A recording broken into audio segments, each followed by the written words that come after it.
ஓம் முருகா போற்றி, கந்தா போற்றி, கடம்பா போற்றி, கதிர்வேலா போற்றி, அறுபடை வீடு கொண்ட முருகப்பெருமானே போற்றி போற்றி.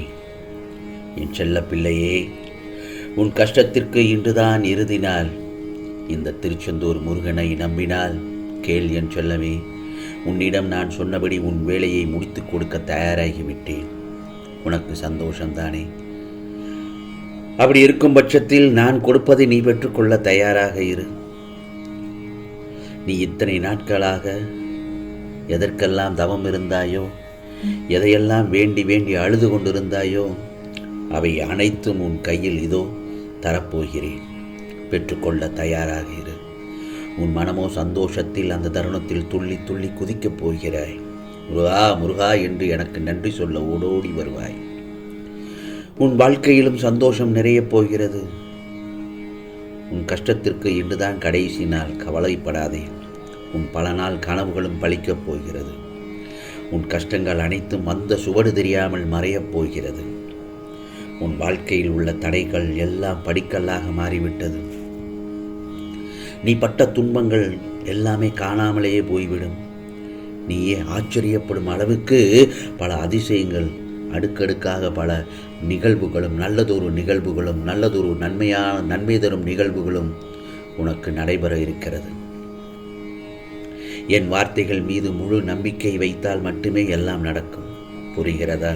முருகா, நீ இருக்க நான் ஏன் கவலைப்பட வேண்டும் என்ற தைரியத்தில் நீ இருக்க வேண்டும். முருகனுக்கு அரோகரா, கந்தனுக்கு அரோகரா என்று என் நாமத்தை சொல்லிக்கொண்டே இரு. அப்படி இருக்கும் பட்சத்தில் உனக்காக நான் குறித்த காலம் நேரம் இப்போது வந்துவிட்டது. நீ எதிர்பார்த்த விஷயங்கள் அனைத்தும் உன் கண் எதிரே நடக்கப் போகிறது. உன்னுடைய நல்ல குணங்களை எப்போதும் பார்த்துக்கொள். தவறிக்கூட தடம் மாறிவிட வேண்டாம். ஏனென்றால் எல்லோரையும் அனுசரித்து சொல்லும் என் செல்ல பிள்ளையை பார்க்கும் பொழுது எனக்கு மனம் ஆனந்தமாக இருக்கிறது. உன்னுடைய நல்ல குணம்தான் உனக்கான நல்லதொரு பலன்களை அனைத்தும் உனக்கு கிடைக்கச் செய்கிறது. இதோ உனது கர்ம பலன்கள் எல்லாம் உன்னை விட்டு விலகப் போகிறது. உன்னை வாழ்க்கையில் வேண்டவே வேண்டாம் என்று நினைத்தவர்கள் உன்னை அவர்கள் தேடி நாடி ஓடி வருவார்கள் பார். இவையெல்லாம் நிச்சயமாக நடக்கத்தான் போகிறது. அதையெல்லாம் நீ பார்க்கத்தான் போகிறாய். இவையெல்லாம் நல்ல விதமாக நடக்கும் என்று உன் ஆழ்மனதில் நம்பிக்கையோடு சொல்லிக்கொண்டே இரு. ஆனால் நீ ஒன்றை இழந்துதான் ஆக வேண்டும். என்ன முருகப்பெருமான் இப்படி சொல்கிறார் என்று நினைக்க வேண்டாம். அந்த ஒன்று என்ன தெரியுமா?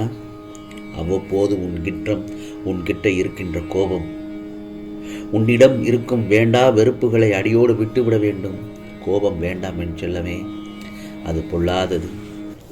உனக்கான பல கெட்ட பேர்களை அது சம்பாதித்து கொடுத்துவிடும். இவன் ஒரு கோபக்காரன் என்று சொல்லும் அளவிற்கு நீ வாழ்க்கையில் கோபப்படக்கூடாது.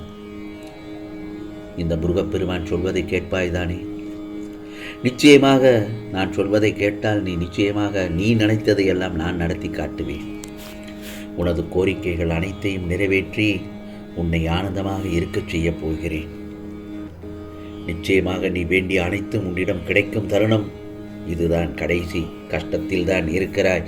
நீ உன்னுடைய கோபங்களையும் வெறுப்புகளையும் விட்டுவிட்டால் இன்னும் உனது வாழ்க்கை மிகவும் அழகாக மாறும் என்றல்லவே. அதே நேரத்தில் நீ நீண்ட காலமாக முருகா, இவையெல்லாம் என் வாழ்க்கையில் நடக்குமா அல்லது நடக்காதா என்று யோசித்து வந்தாய் அல்லவா? அந்த மாதிரியான விஷயங்கள் எல்லாம் நிச்சயமாக நடக்கப் போகிறது. குழம்பி இருக்கும் உன் மனம் இது கேட்டு தெளிவு பிறக்கும். கடவுளால் தன் பக்தன் கேட்கும் அனைத்தையும் உடனடியாக வழங்க முடியும். ஆனால் நான் அதை செய்துவிட்டால் சுலபமாகவே எல்லாம் கிடைத்துவிட்டது என்னை நீ நினைக்க மாட்டாய். முதலில் பக்தி என்பதை அர்த்தத்தை புரிந்து கொண்டு கடவுளை வழிபட்டு புரிந்து கொள்ள வேண்டும். ஆகவே எந்த ஒரு தருணத்திலும் நீ பொறுமையும் நம்பிக்கையை மட்டும் இழக்கக்கூடாது. இதுதான் தாரக மந்திரம், உனக்கான மருந்து கூட என்று நான் சொல்லலாம். பொறுமையும் தன்னம்பிக்கையும் தொலைத்து விடாதே என்றும் நான் சொல்வது அதற்காகத்தான். எப்போதும் எந்த பிரச்சனைகள் வந்தாலும் அதை போராட கற்றுக்கொள். அப்போது அதுவே உன்னை காப்பாற்றும். இனி உனக்கு இந்த முருகப்பெருமான் மன நிம்மதியையும் மகிழ்ச்சியையும் குறைவில்லாமல் தருவேன். உன்னை அதிகமாக பாடாய்படுத்தும் கவலைகளும் பிரச்சனைகளும் அனைத்திற்கும் அதிலிருந்து உடனடியாக தீர்வு கிடைக்கப் போகிறது. போதும், புலம்பியதெல்லாம் போதும். நிம்மதியை உன் மனம் முழுதும் நிரப்பப் போகிறேன். உன் வாழ்வில் எல்லாம் இருள் நீங்கி இனி வெளிச்சம் மட்டுமே இருக்கும். காலங்கள் மாறும், காட்சிகள் மாறும், உன் வாழ்க்கையும் மாறும். உன் கவலைகள், கஷ்டங்கள், வேதனைகள், சித்திரவதைகள், துன்பங்கள் என எல்லாம் தொலைந்து போகப் போகிறது. ஆகவே எதை நினைத்தும் நடந்ததை நினைத்து நினைத்து தேவையில்லாமல் வருத்தி கொள்ளாதே உன்னை நீயே. நீ தத்தளித்த வேலை காணாமல் போகப் போகிறது. நீயோ தோட்டத்தில் நின்று கொண்டு பூக்களுக்காக ஏங்குகிறாய், கடலில் நின்று கொண்டு தண்ணீரை தேடுகிறாய், மரத்தடியில் நின்று கொண்டு நிழலுக்காக ஏங்குகிறாய். உன் பிரச்சனைக்கான தீர்வுகள் உன் அருகேதான் இருக்கிறது என் பிள்ளையே. அது தெரியாமல் எங்கேயோ ஏன் தேடி அலைந்து திரிந்து கொண்டிருக்கிறாய். நான் வேடிக்கை பார்த்து கொண்டிருக்கிறேன் என்று தவறாக நினைக்காதே. உனக்கான பல வழிகளை திறந்து விட்டேன். அந்த வழிகளில் புத்தம்போது ஆரம்பமாக உன் வாழ்க்கை பிரச்சனை இல்லாமல் செல்லப் போகிறாய். சந்தோஷம்தானே? இனி வரும் காலங்களில் நடக்கும் நிகழ்வுகளை பார்த்து நீயே அதிசயப்படுவாய், ஆச்சரியப்படுவாய். முருகா, நான் நினைத்ததெல்லாம் நடத்தி விட்டாய் முருகாய். எனக்கு மன நிம்மதியை தந்து விட்டாய். நல்லதொரு நிகழ்வினை நடத்தி விட்டாய். வீட்டில் மங்களகரமான நிகழ்வுகள் நடத்தி விட்டாய். என் செல்ல பிள்ளைகளுக்கு வேலை இல்லாததை நினைத்து நான் வருந்தினேன். வேலையையும் நல்லதொரு வேலையையும் அளித்து விட்டாய். சந்தோஷம்தான். என் மகளுக்கு திருமணமாகாமல் ரொம்ப நாள் கஷ்டப்பட்டு கொண்டிருந்தார். அவளுக்கும் ஒரு நல்லதொரு இடத்தை காண்பித்து நல்லதொரு திருமணத்தை முடித்து வைக்க ஆயத்தமாகிவிட்டேன். கவலைப்படாதே. உனது நோய், மனப்பிரச்சனைகள் எல்லாவற்றையும் நான் நீக்கிவிட்டேன். முருகா, எனக்கு நீ நன்றி சொல்ல ஓடோடி வருவாய். அனைத்தும் இனி உனக்கானதெல்லாம் நல்லதுதான் நடக்கும். கவலைப்படாதே. ஆகவே கஷ்டத்திற்கான கடைசி கட்டத்தில் இருக்கிறாய் என்று சொன்னேன் அல்லவா? நிச்சயமாக உனது கஷ்ட காலங்கள் எல்லாம் முடிந்து உன் கஷ்டத்திற்கு இன்றுதான் இறுதி நாள் என்று நான் இந்த முருகப்பெருமான் உன்னிடம் சொல்கிறேன். இதோ என் மீது வைத்த நம்பிக்கை இன்றோடு உன் கஷ்ட காலங்கள்லாம் முடிந்தது.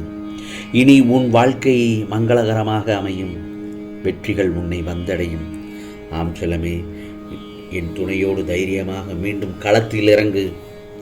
இப்போது வருகின்ற முன்னேற்றத்தை யாராலும் தடுக்க முடியாது. ஆம் செல்லமே, உனக்கானதெல்லாம் நிச்சயமாக நல்லது நடக்கும். நல்லது மட்டுமே நடக்கும். அதுவும் நன்மையாகவே நடக்கும். இது திருச்செந்தூர் முருகப்பெருமானின் அருள்வாக்கு. ஓம் சரவண பவ, ஓம் சரவண பவ, ஓம் சரவண பவ.